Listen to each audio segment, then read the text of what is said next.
ሰንበት ዕለት የተኛ ጤናማ አካል ይዞ ደዌ ሳይገጥመው ሳይታመም አያችሁ ችግር ሳይገጥመው በቤቱ በሰንበት የተኛ ምክንያቱም ክርስቶስ የሚመጣው በዕለተ ሰንበት ስለሆነ በዕለተ ሰንበት ሁሉ ክርስቲያን ሁሉ ይሰብሰብ የምትለው ቤተ ክርስቲያን ሙሽራዋ ክርስቶስ ድንገት ሊመጣ ስለሚችል ተሰብስበን በቤቱ እንድንጠብቀው ናፍቆቷ የሆነው ክርስቶስን በቤተ ክርስቲያን ትጠብቀዋለች። ሙሽራይቱ ቤተ ክርስቲያን ሙሽራዋን የምትጠብቀው በዕለተ ሰንበት ነው። በየትኛው ቀን እንደሆነ አልተነገረንም።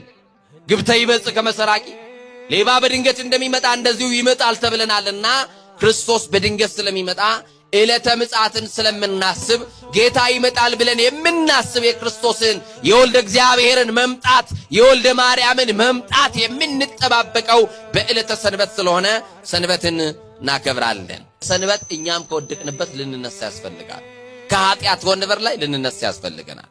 ከዝሙቱ አልጋ ላይ ልንነሳ ያስፈልገናል። ከርኩሰት ወንበር ላይ ልንነሳ ያስፈልገናል።